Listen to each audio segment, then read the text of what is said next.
Welcome to this webinar organized by Instituto Amsterdam, a legal and educational institution that works in coordination with Latin American Cannabis Observatory. Today, I have the pleasure to talk with Raphael Mechoulam. Raphael, thank you very much for joining to us. It's a pleasure to be with you. Thank you.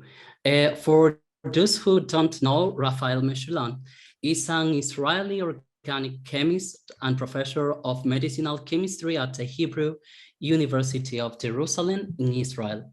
Mechoulam is best known for his work in the isolation, structure elucidation, and total synthesis of THC, the main active principle of cannabis, and for the isolation and the identification of the endogenous cannabinoids anandamine from the brain.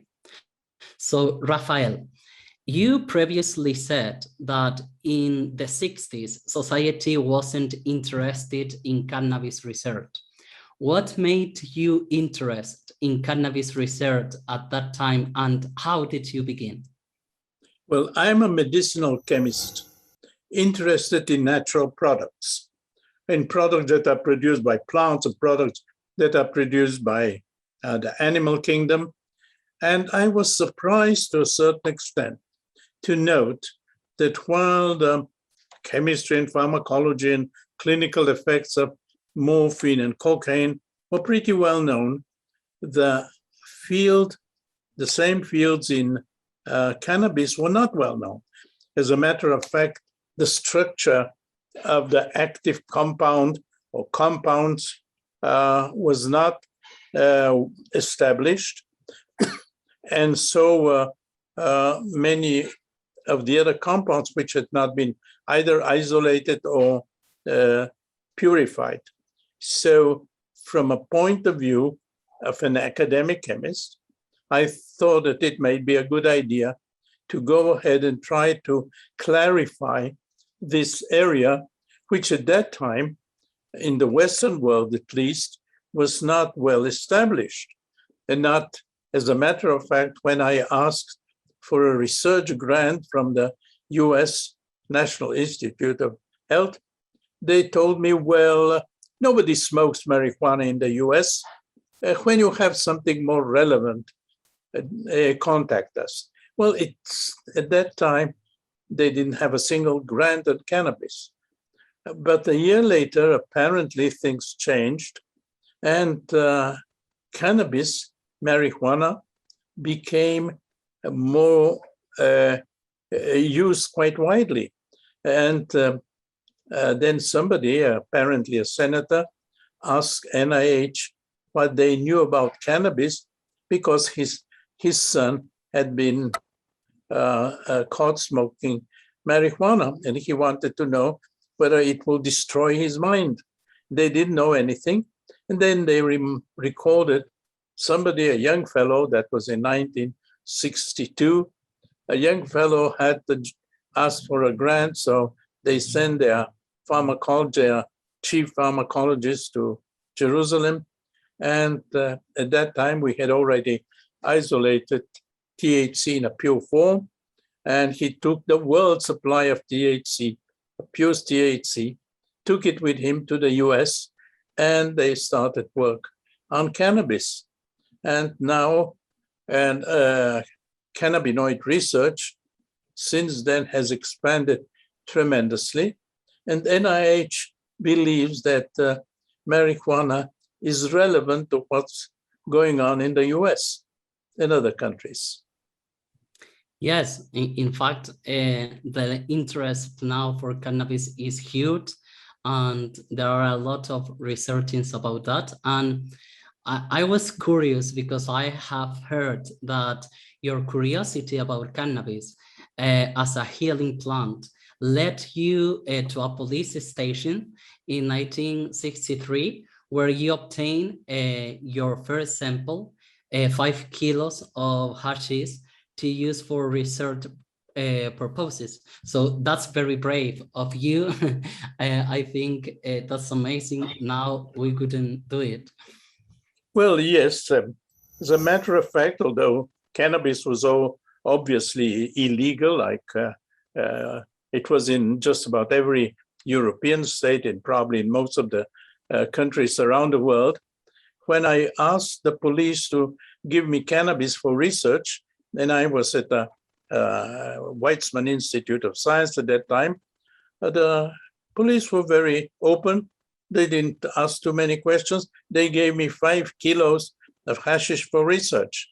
And even in my original papers, I said, thanks to the police for the supply of the cannabis. And well, it then turned out that they were not, they shouldn't have given it to me, and we were breaking the law.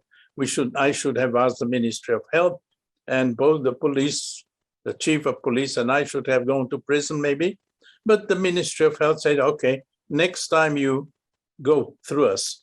So I continued to get cannabis through the Ministry of Health and the police, and we had essentially unlimited amounts for research. And what we did at the beginning was to identify the main compound, which is cannabidiol in hashish, to identify the active compound, elucidate its structure, which was not well known until then, and isolate a lot of other compounds which were not known, and we gave them many names like cannabigerol, cannabichromin, cannabinoid acids, and so on, cannabicyclol. There were many compounds that we reported, about 12 new compounds, and we worked on their chemistry and their metabolism, what happens to them in the body. And we also, of course, contacted pharmacologists and later clinicians to see what these compounds do. And so we worked for several years on the chemistry of THC, chemistry of CBD, chemistry of all the other compounds, and their metabolism. And we started some clinical work in collaboration. Yes, you began researching cannabis then from a chemical perspective before progressing onto clinical trials in the 70s and 80s, I think. What are some of the most important findings about anandamide you obtained at that moment? Well, anandamide is something else. I worked in the 70s and 80s on the chemistry, pharmacology, clinical aspect of the plant cannabinoids. And they turned out to be of extreme importance. Cannabidiol is completely different from THC. Cannabigerol is completely different, both chemically and pharmacologically and clinically from the other. So there was a lot of work to be done. And we worked on the plant cannabinoids, on their metabolism, and so on. One thing that was not known was the mechanism. How does THC work?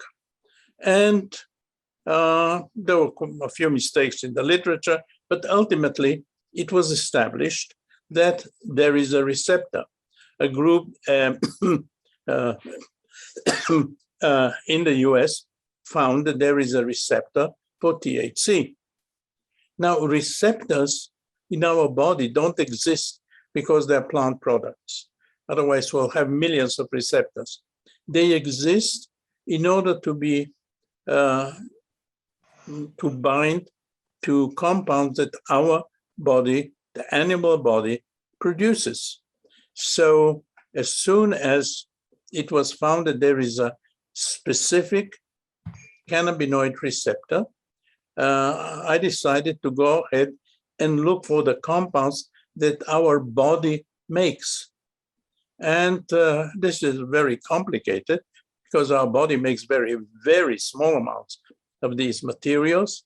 But after a lot of work, we found that there are 2 compounds that bind to the cannabinoid receptor.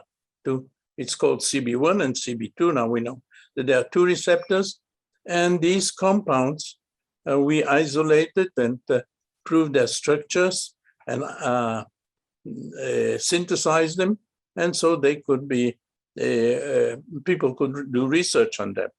And there has been a huge amount of research on anandamide, particularly in the second compound on 2-AG. There are more than 6,000 papers on anandamide. And the reason for that is that it was found that the cannabinoid system is involved in almost all human disease states.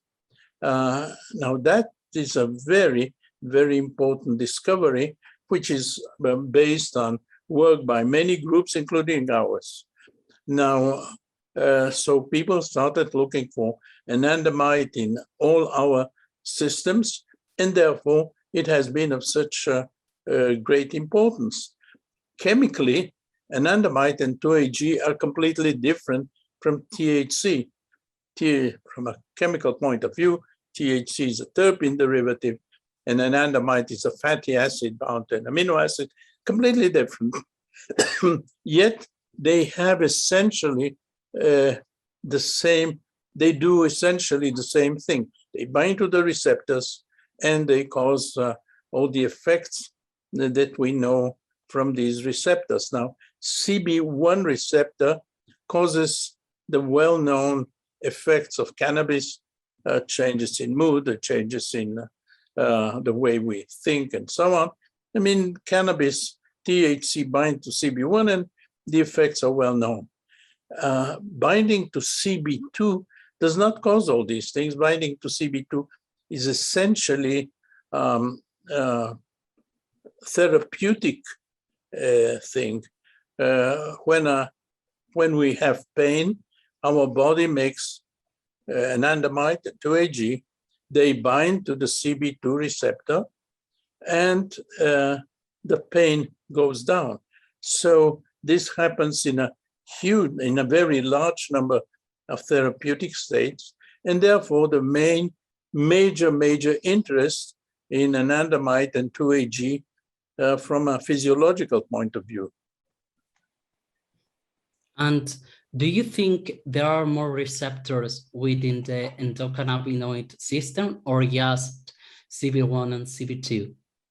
Well, there have been suggestions that there are both anandamide and 2-AG, as well as THC from the plant, bind to other receptors, but they are not specific for them. And so there are a few people who suggested that there is a CB3 receptor and maybe CB4 receptor. No, they are not specific.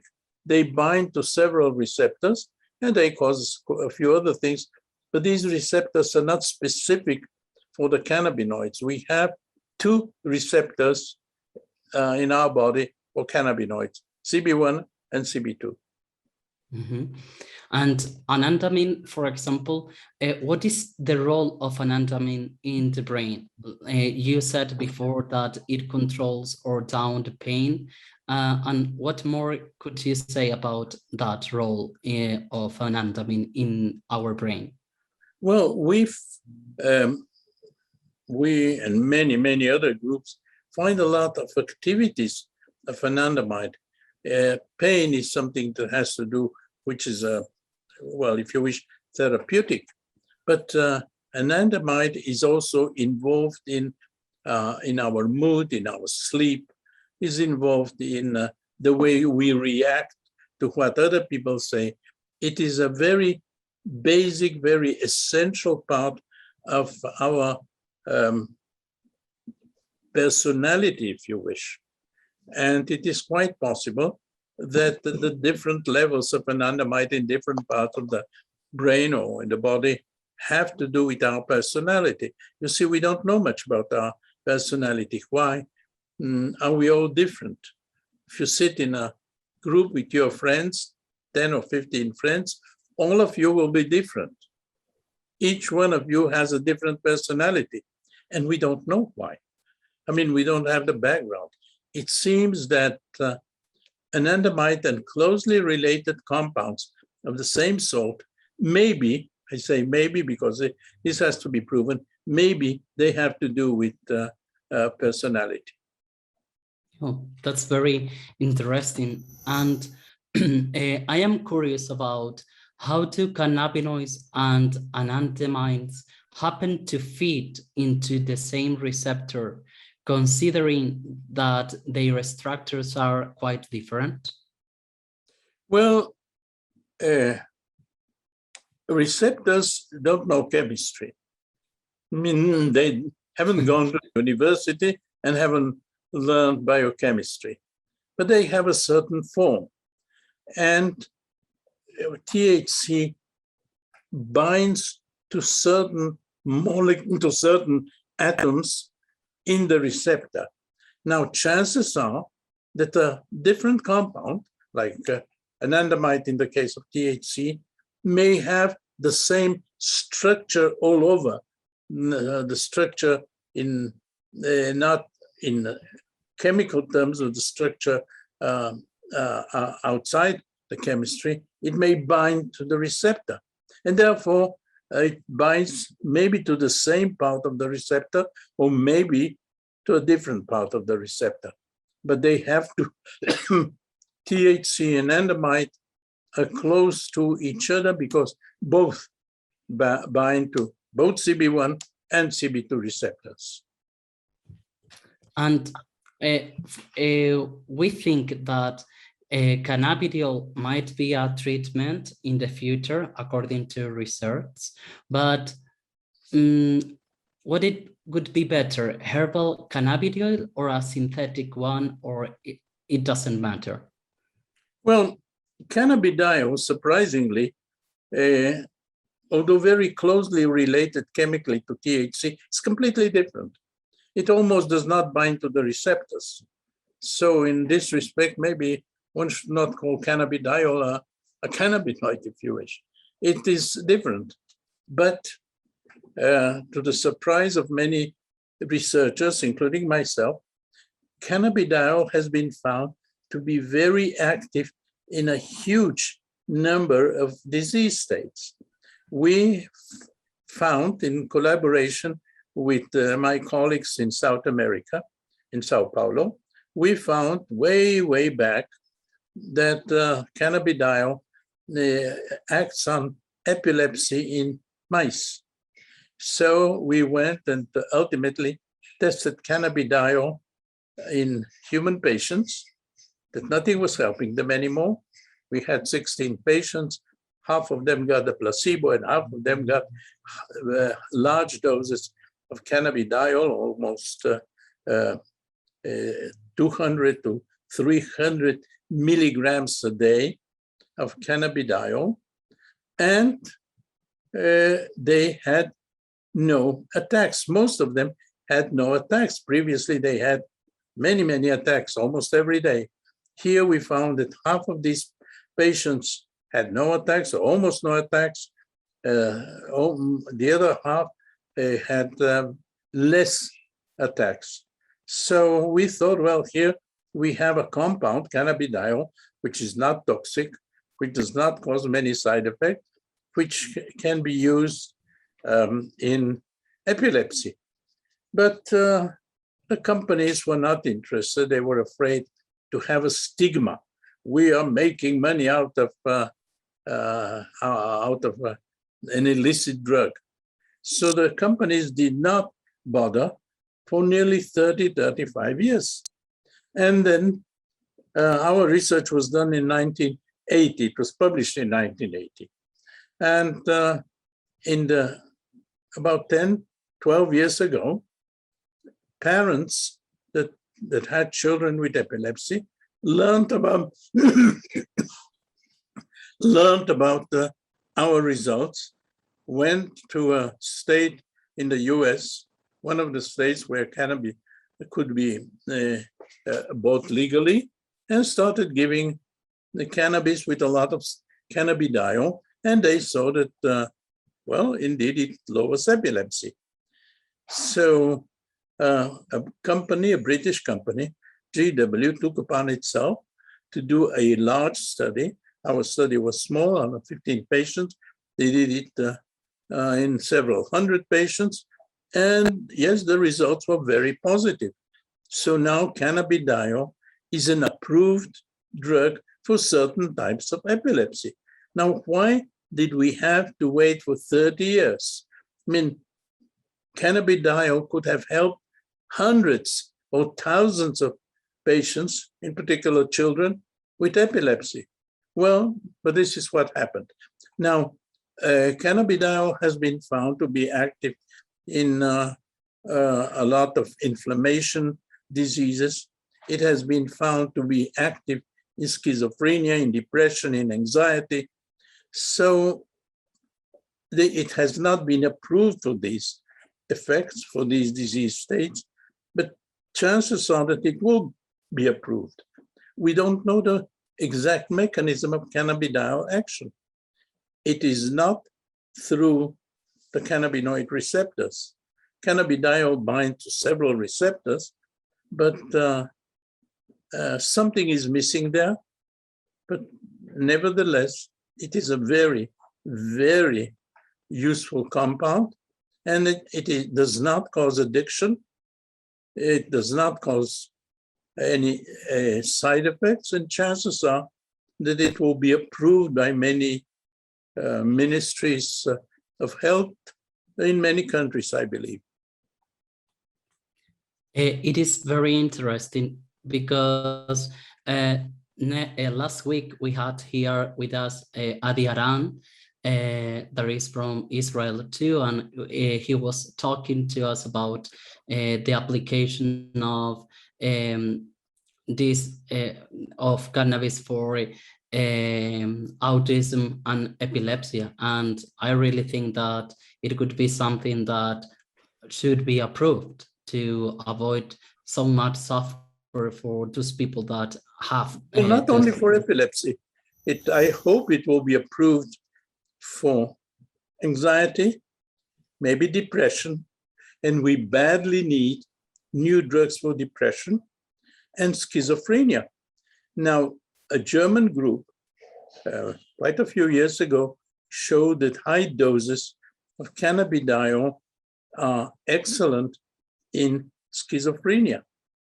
Other groups have not seen the same results, but the group that did it in Germany was an excellent one, Professor Leveke, and I believe that if repeated, cannabidiol can become another drug against schizophrenia.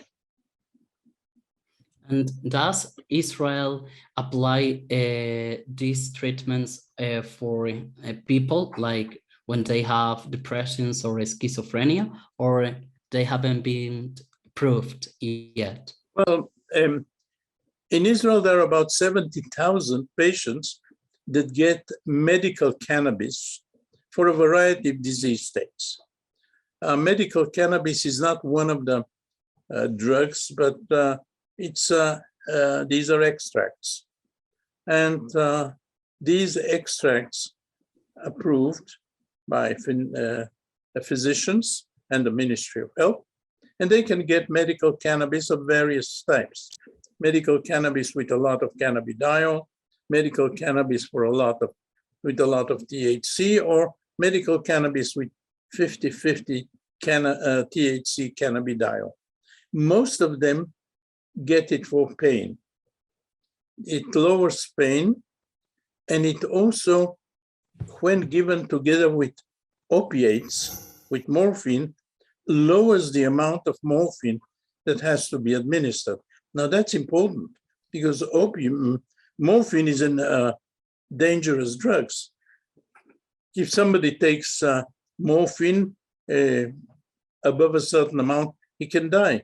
And in the US, people that use opiates illegally, there are many, many tens of thousands of addicts that die every year from morphine or opiates of the type of morphine. So here, legally, one can give cannabis, medical cannabis, with opiates and lower the amount of opiates that have to be administered. That's important.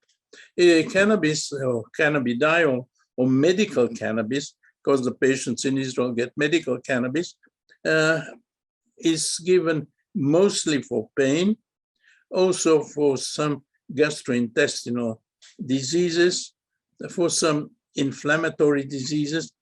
Unfortunately, it is not yet approved for schizophrenia. It has not been approved for other diseases of the same area. And the reason is that they are administered not CBD, not cannabidiol, but they are administered THC with CBD. And THC by itself can cause a schizophrenic attack.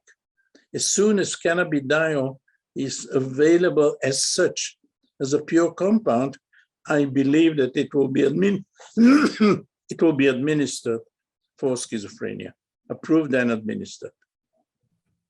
And I read in other interviews that you gave that recently, in collaboration with a group in Italy, USA, and Canada, you were looking for compounds that are involved in addictions. Could you explain? Well, let me explain. Work in this field, addiction, is complicated. It's not just chemistry, it's not just pharmacology, it's quite a lot of other things. So my colleagues, my friends, and I work always in collaboration. I've worked in collaboration with friends in Spain quite a lot. In this case, the collaboration was, in addition to my group, a group in the US, a group in Canada, and a group in Italy. And when it was possible to sit together at meetings, now because of the pandemic, one cannot do that. We used to sit down and drink a lot of coffee and shout at each other. But we came up with basically the idea, addiction is not something just psychological. It is a disease. Now, if a disease is in our body tries to suppress the disease. And this happens with all diseases. It is not always successful, but in many cases it is. We're not sick all the time. And this is because our body knows how to fight against diseases, how to prevent diseases. So we thought maybe there is a mechanism by which our body tries to prevent addiction. It is not successful in all cases, but in many cases it is successful. So we looked originally at nicotine because many people smoke cigarettes, use tobacco. Many of them are addicted, but many of them are not addicted. So we thought here is a possibility to look at how the body fights nicotine addiction. And we found that our brain, a certain part of the brain, produces a certain compound. And this compound is surprisingly in the same group as anandamide. Anandamide is a fatty acid bound to a derivative of an amino acid. The same is true for the compound that we found that fights nicotine addiction. It's a fatty acid bound to an amino acid. It's a simple compound, a relatively simple compound. And we found that, yes, indeed, it blocks, when given at high doses, it blocks the formation of nicotine addiction. And this, the pharmacology was done mainly in Canada. The chemistry was done in Italy and in our place. And the Americans did some of the pharmacological work. In any case, so we found that it blocks nicotine addiction, but it does not block opiate addiction. It does not block the addiction of morphine. So we are looking now for the compound that blocks morphine addiction. But surprisingly, again, we have surprises all the time. Surprisingly, this compound blocks the withdrawal symptoms of both cannabis and opiates. Now, withdrawal symptoms are serious, maybe serious diseases. Somebody who is addicted to morphine, to opiates, and all of a sudden stops taking it, he gets withdrawal symptoms which can be very, very serious, very unpleasant. To a large extent, the same with nicotine. If you have a friend who has smoked cigarettes for a long time, and all of a sudden he stops smoking it, you better stay away from him for a week because he will be in a very bad mood. Stay away. He'll shout at you. So we found that this compound, although it does not block opiate addiction, it blocks withdrawal, both of nicotine and opiates. I hope that it will be used clinically, but this is not in our hands. Being this issue or so important because it could resolve many problems of people that are suffering or that have some affections. How could we encourage regulatory bodies to be agents of change in medical cannabis? Well, to a large extent, cannabidiol has not been approved so far for many diseases because of the stigma. In many countries, there were laws, all European countries, of course, laws against cannabis. And taking a compound from an illicit drug and making it an illicit drug, namely a drug that can be used, it's a bit complicated. And companies were afraid of doing it. No company, no big company would like to have in the newspaper tomorrow morning, company ABC makes money out of an illicit drug. They don't like it. And for example, many companies now in the US have major problems with some opiate derivatives. And companies have been closed and they have to pay millions and so on and so forth. So many companies maybe did research on cannabis, but only one company had a compound, Sanofi had a compound and they withdrew it because of a side effect they saw. They took an antagonist to THC. They made a synthetic antagonist to THC and it worked. And it blocked some of the undesirable effects that were seen, but THC is known to lower anxiety. If you give an antagonist, then anxiety can go up. And this is what happened with some patients, and they withdrew the compound from the market. At the moment, there are not many cannabinoid compounds on the market.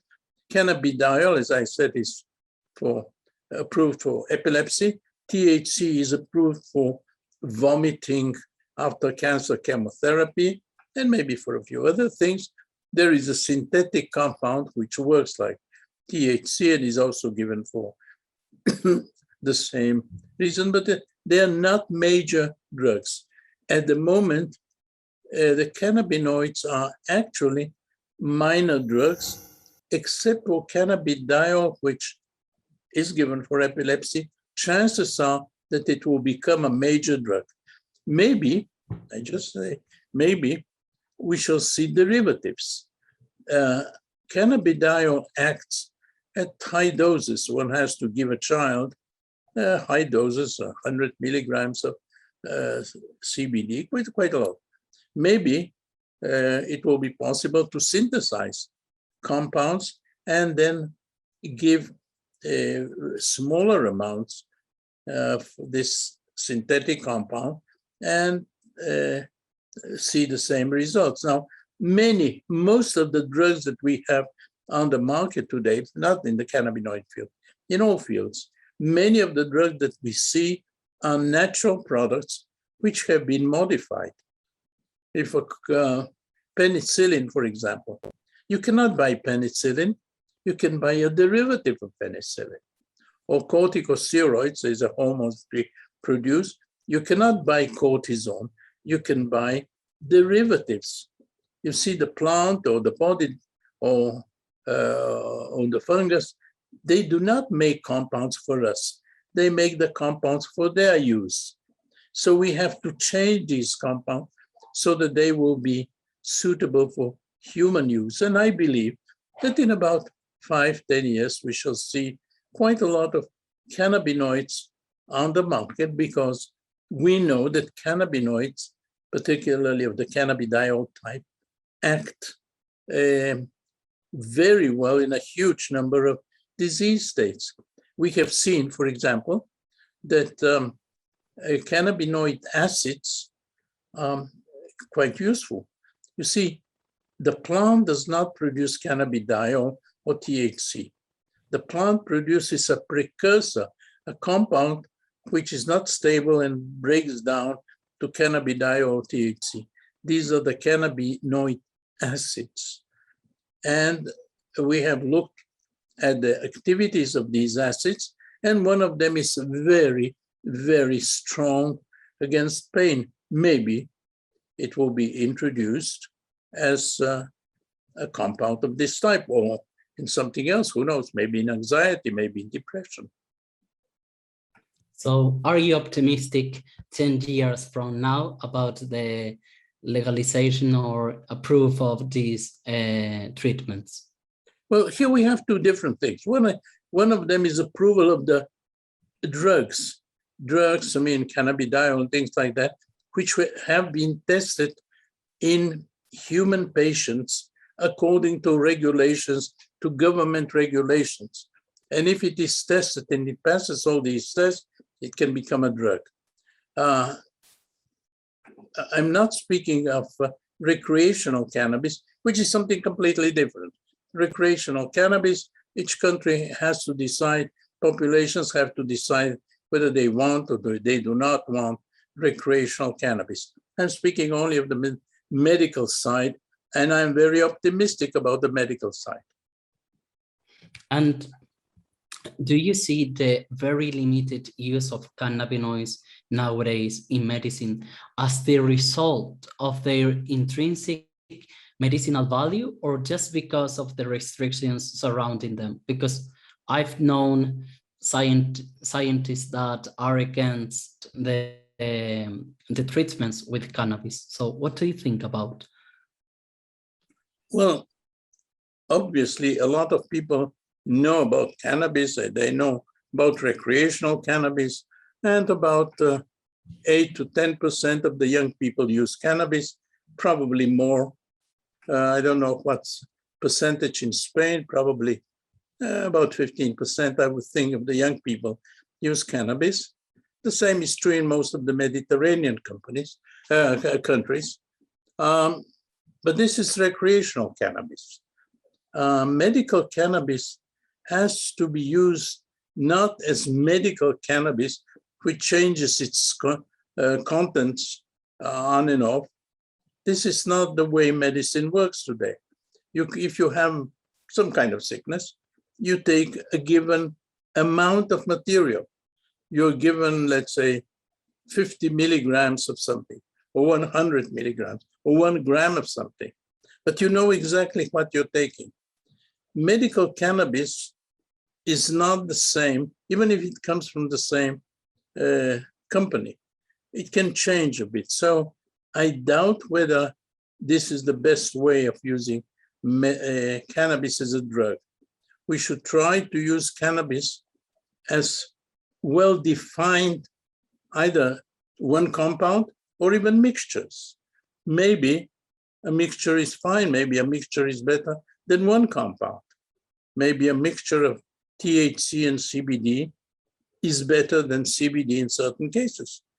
This has been tried. Actually, a company sells THC and CBD in a mixture, 50-50. That's fine, but it has to be well-defined. If you use cannabis just as it is grown and not exactly analyzed to meet whatever was done previously, well, I don't think that the 21st century, we should accept that. That's 18th, 19th century medicine, not 21st century medicine. But we should try mixtures. It seems that the mixtures sometimes are better, but they should be very well defined. Yes, that's something that we definitely have to see, like, together to get what you have already said. And what do you know some, well, of course you know, but what is the recent research that you find interesting nowadays? Well, we have been working, as I said, on the acids, which seem to be very interesting. We have been working on the difference in the brain of mice, in the personality of mice. Mice are different. Not one mouse is not exactly the same as another mouse. So we're trying to see whether these compounds have to do with the personality of mice. Well, not very simple to do it with the personality of humans, because nobody will come over and say, take my brain and analyze it. Yes. So we work obviously on mice, but it seems to be that there are some interesting things which we hope to find. And we also work on anandamide. Unfortunately, and this is surprising, we discovered anandamide almost 30 years ago. 1992, we discovered 2-AG in 1995. So we're speaking of about 25, 30 years ago. They have never been given in a good way to human patients or to humans at all. Although they are produced by our body, nobody has given them to a human. Now that's strange, because we are, if these compounds are to become drugs one day, we should know how they work in the human. But today, the laws in almost all countries are such that one needs millions in order to be able to take a compound into a human being. And as there are no patents and there are now nobody's going to make a lot of money out of it, the companies don't do it. So we have anandamide and 2-AG, extremely important compounds that we make, that are involved in a huge number of disease states, that are involved in many, many other things that are happening with us. They have never been given experimentally to humans. Now, that's strange, very, very strange, but that's where we are. With all the other neurotransmitters that we have dopamine and serotonin and so on. They have been investigated thoroughly, and many of the drugs that we have today are based on dopamine system, on the serotonin system, but anandamide has not been given to a human. So it is a problem, a major problem. And this has been a really interesting conversation. Is there anything else you may want to add to any of the previous questions? Well, let me tell you, as I said, one of the major problems is that we don't have enough clinical trials. We speak about different diseases, but there have been very few clinical trials with cannabinoids in these diseases. And until we have clinical trials, large-scale clinical trials done in the way drugs are being investigated today, we have a big problem. We need better clinical trials. We have to know about anandamide in the clinic, anandamide 2-AG in the clinic. These are things that we have to know before we can see major advances. And well, possibly there are also additional neurotransmitters like anandamide, possibly additional neurotransmitters like 2-AG. But even with the knowledge we have today, which is a very wide knowledge. There are thousands and thousands of papers of cannabinoids and anandamide and so on. But we need both the clinical trials and modern development. There we are. And what could be the solution to that problem? What do you think? Well, chances are that as there ultimately anandamide will be given to humans, 2AG will be given to humans. Companies will actually make derivatives and try to get new compounds. Some of this comes from the academic world. And if an academic world finds a good compound, companies will ultimately take these compounds and develop them into drugs. But today, development of a drug costs a lot of money, and a university cannot do it. We, professors at the universities, can do the initial work, the idea, and test ideas, and spend relatively small amounts. In order to make a new drug today, one needs to spend about $1 billion at least.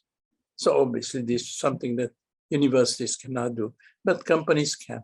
And I hope that we shall have cannabinoid drugs for various disease states within 5 to 10 years.